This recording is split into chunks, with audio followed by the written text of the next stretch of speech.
Gracias compañeras, gracias compañeros.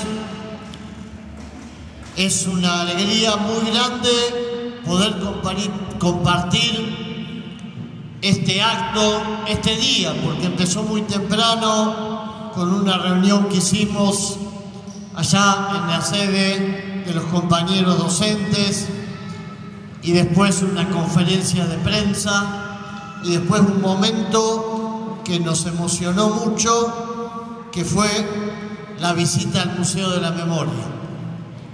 Y a mí me parece, y lo decíamos recién acá con Tomás, es muy importante que en la provincia de Chubut, que en cada rincón del país, conservemos la memoria de lo que fueron las luchas populares y también la memoria de lo que fueron los que intentaron masacrar y pisotear al pueblo. No debemos perder la memoria porque las clases dominantes, como decía Rodolfo Walsh, ese gran cronista de las luchas populares, además de ese gran escritor, Rodolfo Walsh decía, las clases dominantes quieren que para los trabajadores la historia empiece siempre desde cero. Porque no tener memoria es no tener conciencia de quién es uno o quién es un colectivo, como puede ser una nación. Y no tener memoria y no tener conciencia de lo que se es equivale a no saber hacia dónde se va. Y este es el tema. Nosotros tenemos que luchar como clase trabajadora, primero para tener derecho a escribir nuestra propia historia. Yo soy maestro de escuela, y empecé trabajando en una generación de maestros que cuando llegaba el 12 de octubre agarraba las cáscaras de las nueces y hacíamos trabajitos prácticos y explicábamos que había venido un español con las mejores intenciones del mundo y había descubierto América. Tamaña mentira. Para nenes de 2 años, le repetíamos los maestros. Y eso que aparentemente era fruto de la ignorancia nuestra como maestros, eso que aparentemente era una mentira inocente, que la repetíamos y la repetíamos todos los 12 de octubre y ensayábamos el acto y había nenitos que se disfrazaban de Colón y otros de indio y se escondían atrás de las plantitas y miraban cómo llegaban los españoles. Eso ocultaba detrás de esa imagen tan angelical, tan pura, ocultaba el genocidio más grande que vivió nuestra humanidad. El genocidio más terrible que vivió nuestra humanidad. Porque fueron millones y millones de quienes habitaban esta tierra masacrados, explotados hasta la muerte, desterrados, torturados, negados en su condición de persona. Porque no es que cuando vinieron acá eran unos brutos que no tenían conciencia de nada. Tenían su propia historia, sus propias creencias, su propia cultura, su propia concepción de la familia, sus propios dioses, su propia memoria, tanto como las puede tener cualquier otro pueblo del mundo. Y pongo este ejemplo sencillo, porque yo muchas veces me pregunto cómo podíamos repetir esas historias. Y así como repetíamos esas historias, también repetíamos muchas veces una historia de la Argentina que no era la historia real. Y lamentablemente en muchas escuelas, muchos docentes hoy la siguen repitiendo. Pero no por casualidad. No es culpa individualmente del docente que repite la historia.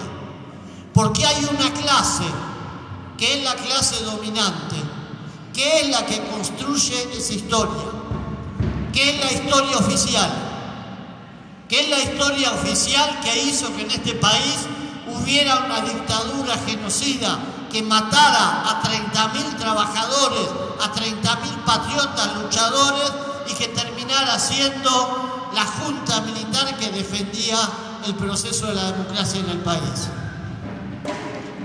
Y si no hubiese habido una derrota de la dictadura, si el pueblo argentino no se hubiese puesto de pie y no hubiese derrotado culturalmente, porque acá no hubo nadie que por propia mano hiciera venganza.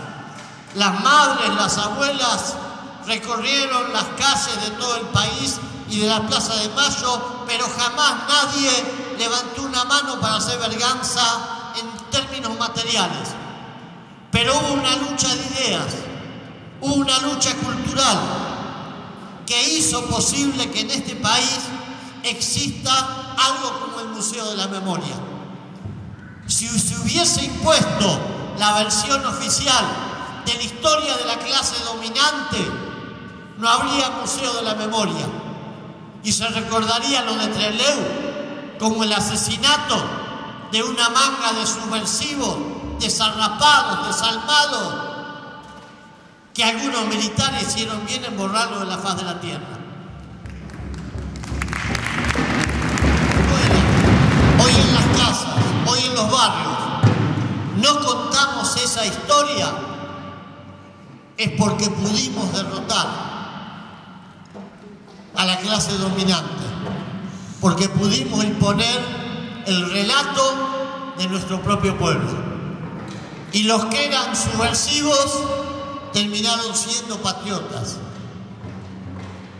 luchadores, parte del pueblo. Y quienes los mataron terminaron siendo asesinos, genocidas. Por eso están presos. Pero fíjense el poder de las clases dominantes, que hubo que llegar hasta el año 2003. La dictadura terminó allá por los 80. Hubo que llegar hasta el 2003 para que se nos empezara a juzgar. Hubo que llegar al 2003 para que un presidente dijera: pido perdón al pueblo argentino en nombre del Estado.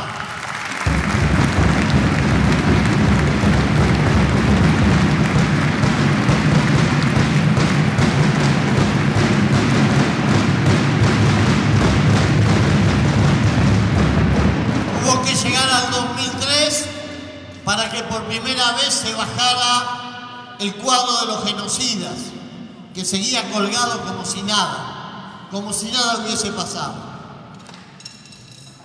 Y nosotros, como somos parte de este presente, y como además estamos bombardeados todos los días por los medios de comunicación de las clases dominantes, porque el diario Clarín, La Nación, todo el grupo que pertenece a las radios y a los canales de televisión del grupo Clarín, Cablevisión, TN, esos son instrumentos de las clases dominantes.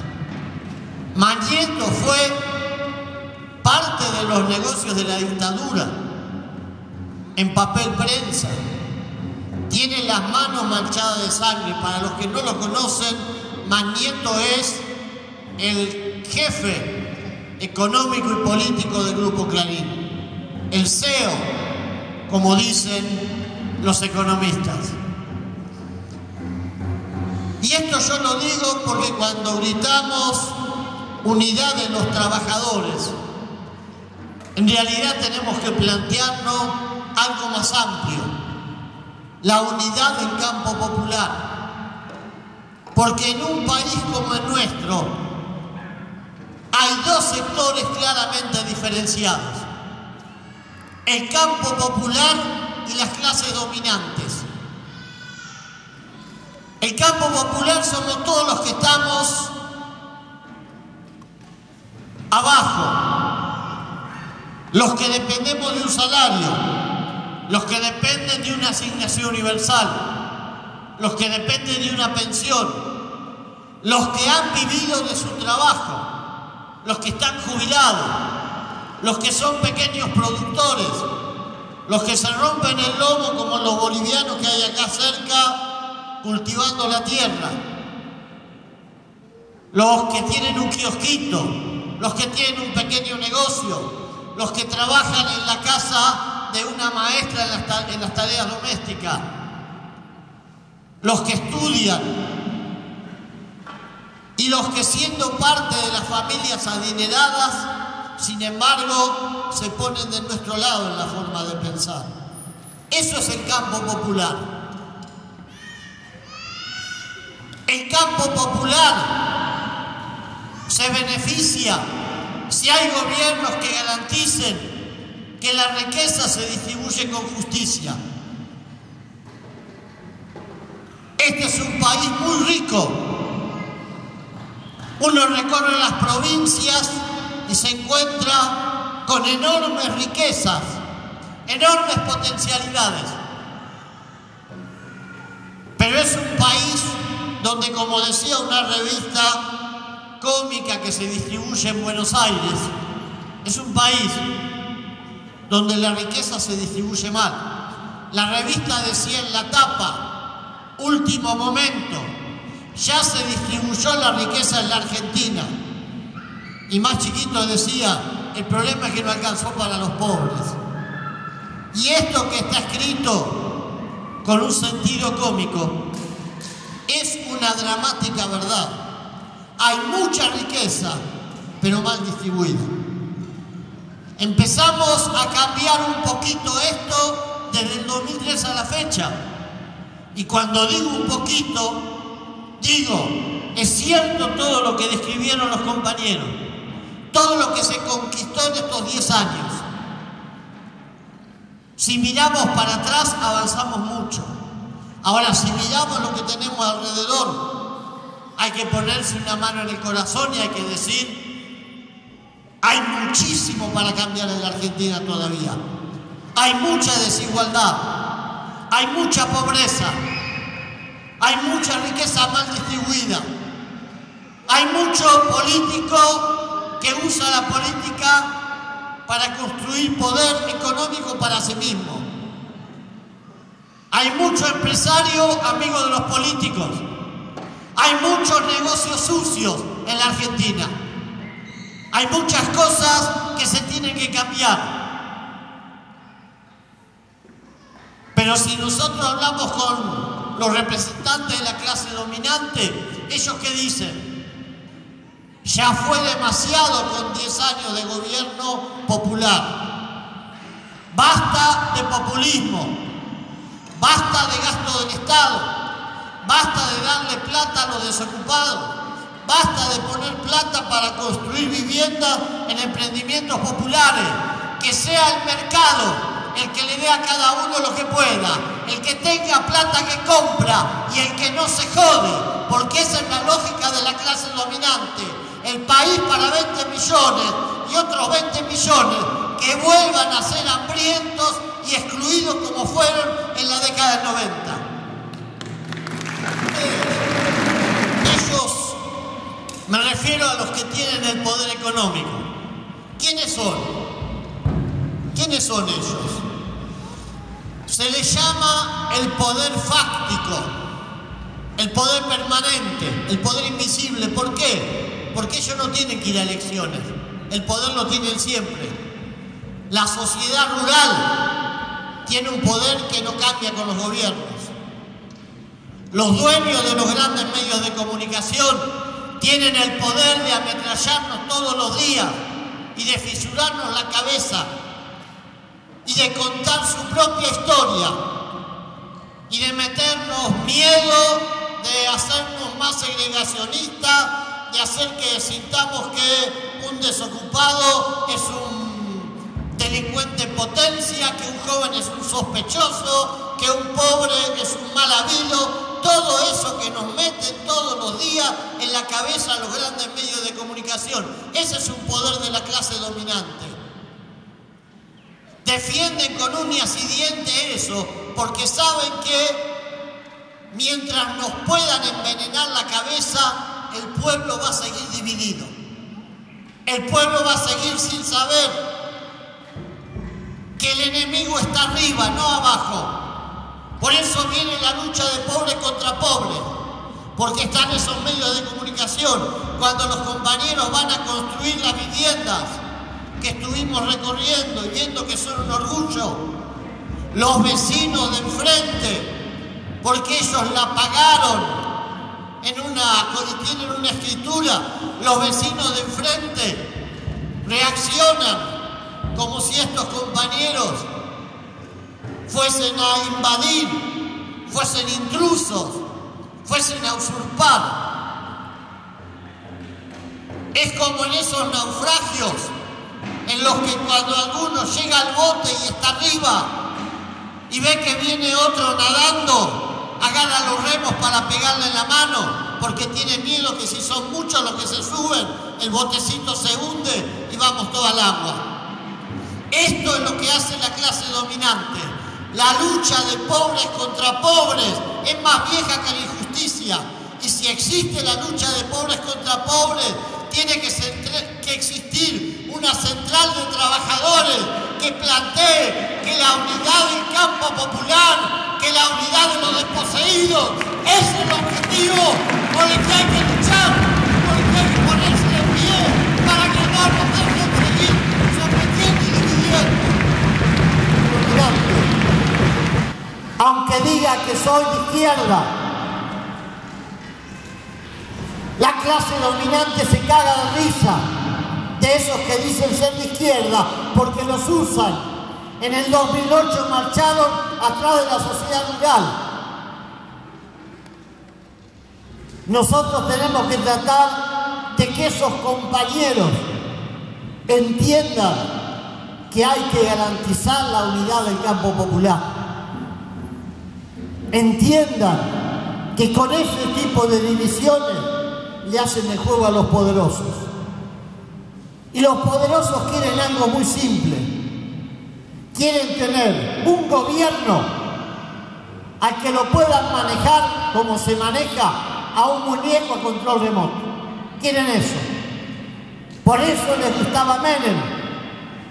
Porque Menem jugaba al golf, bailaba con las vedettes, cada tanto se pegaba un narizazo y estaba en otra.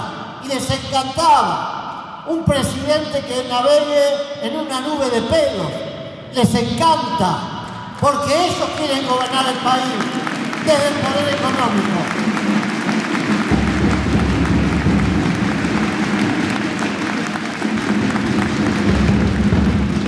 Miren qué fácil que la hacen ellos. Nosotros teníamos un presidente que había convertido la Quinta de Olivos en un polideportivo, porque él jugaba al fútbol, al golf, practicaba una cantidad de deportes extraordinaria, no pensaba en nada, pero hacía deportes, era un presidente deportivo. Y teníamos un ministro de Economía que era el que resolvía todos los temas. ¿Y cómo los resolvía? Iba a Washington. En Washington le decían lo que había que hacer. Él firmaba una carta de intención. ¿Se acuerdan la carta de intención? La última que firmó decía provincialización del sistema educativo. Es decir, que el Estado Nacional no pusiera un solo peso más en ninguna provincia. Provincialización del sistema de salud. Privatización del sistema de salud. Privatización del sistema de jubilación. Y el tipo venía con la carta de intención. Y la única explicación que había que darle al pueblo argentino, que era el compromiso que se había asumido con el Fondo Monetario Internacional para seguir haciendo los deberes. Y durante 10, 15 años fuimos los que mejor hicimos los deberes. También hicimos los deberes que llegamos a tener 60% de desocupados entre los cuentapropistas, los que no tenían trabajo y los que tenían trabajo eventual. el país más castigado socialmente. No hubo un país de América Latina que retrocediera lo que retrocedió la Argentina en 15 años. Éramos el país que en la década del 70 se comparaba casi con Canadá. Estábamos igual que Canadá. Después de la dictadura genocida y después del neoliberalismo, estábamos a la altura de Nigeria.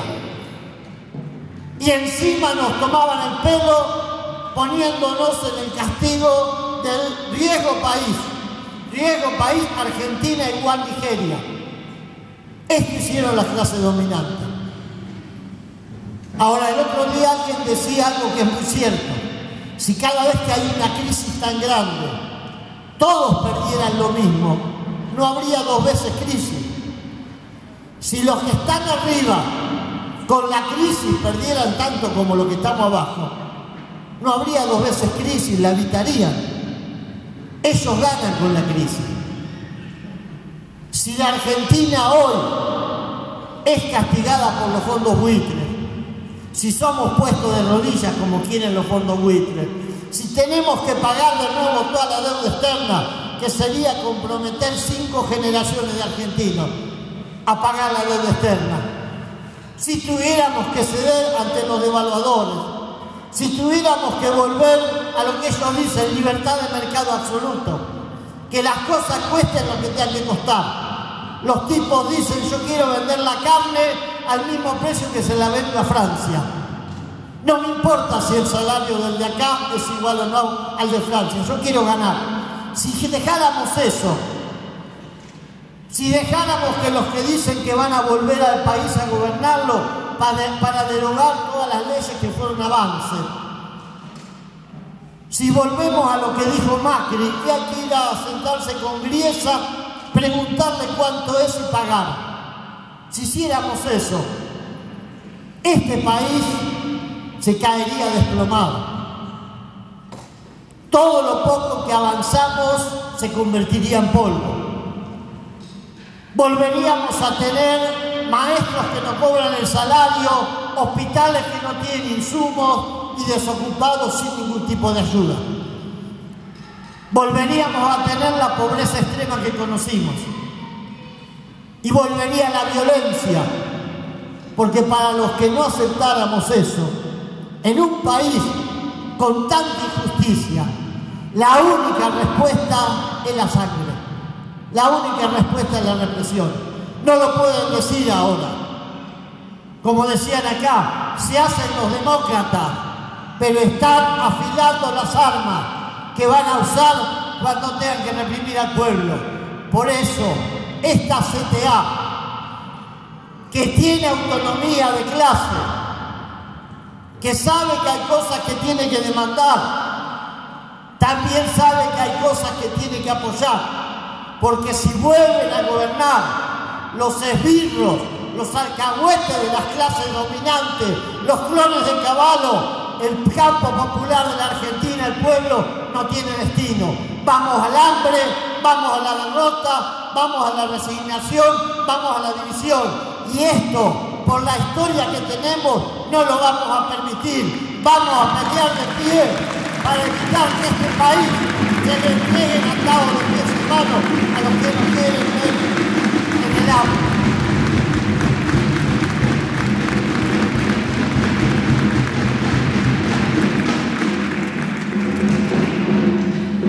Y esto no quiere decir que como central no tengamos demandas que tienen que ver con las cuestiones pequeñas, coyunturales.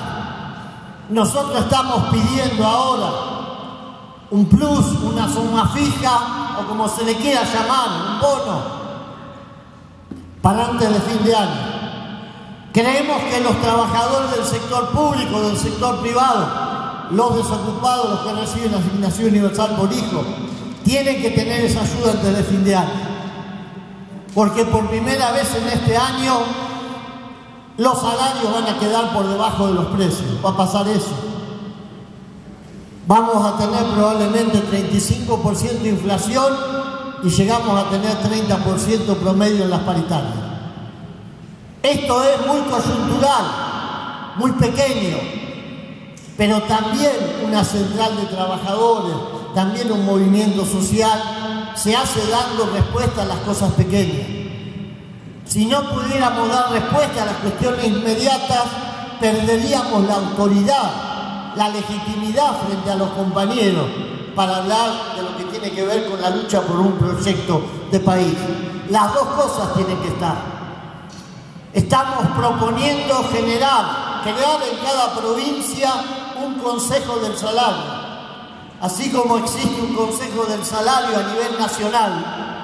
Estamos proponiendo que en cada provincia se constituya un Consejo del Salario, donde los empresarios, las centrales de trabajadores y el gobernador de cada provincia tengan la obligación de convocar una vez, por lo menos una vez al año, para definir cuál va a ser el cumplimiento del salario mínimo vital y móvil. Porque el salario mínimo vital y móvil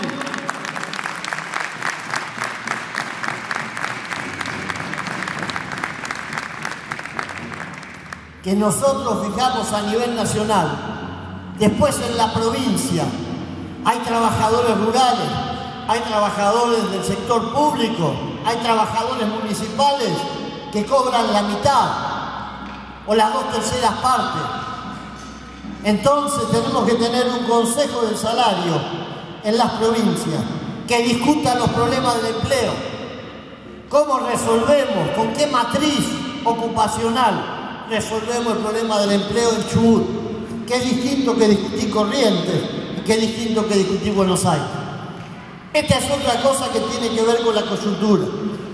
Estamos proponiendo modificar el régimen, la ley de contrato de trabajo, para extender la licencia por maternidad, porque la mayoría de los países del mundo llegó a los 6 meses de licencia por maternidad y nosotros todavía estamos muy lejos de eso. Queremos que la licencia por maternidad no sea solamente una institución para la mujer. El hombre no puede ser que tenga 2 días por nacimiento de hijo. El hombre por lo menos tiene que estar 15 días o 30 días en la casa acompañando a la mujer en el momento que el hijo llega al hogar.